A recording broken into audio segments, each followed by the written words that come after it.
Adams uzohlala amalanga amaninzi kangaka ngaphakathi esitoksini?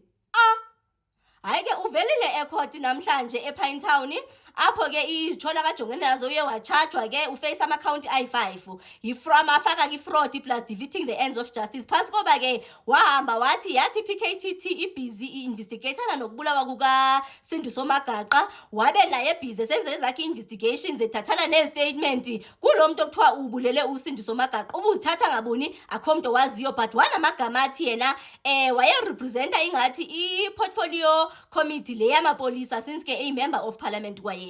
Hayi baba fethu, uchairperson yesekeze ngaphambili kwi-affidavit statement sakhe uthe nje yena akazali nobu uFadel Adams wayeyothini pha, wayeziyele kwi-personal capacity yakhe.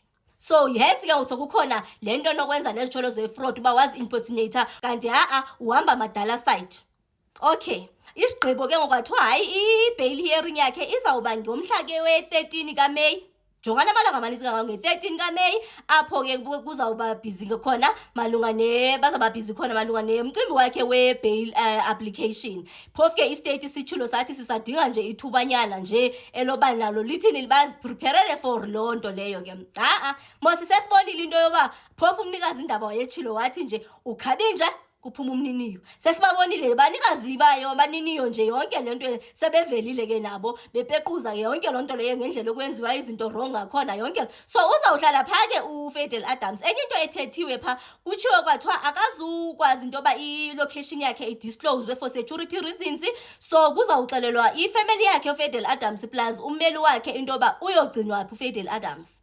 Otherwise naye waceyisa into yoba aze angayidisclose i-location yakhe for ama-security reasons. Uba ngubani lo ngafuna ukumbhuqa phansi hayi asazi, ikona nje into abayithethe ngathi injalo. Waveza nento yoba uyazicelela ucingathi udinga i-medication ngoba ke unela ngxaki la gxalaba elelo gxalaba ingathi lijonge nomcimbi we-operation nje yonke lonto leyo. But ke sizayiva phethu ke into yoba uyifuna, but ndisho ndiyayicingela nje into yoba hayi bazamnika izama nje indlela zoba makafumane i-medication leyo. So nje uFadel Adams upha ngaphakathi eKZN njoba beke quqa efunana nento akangayazi.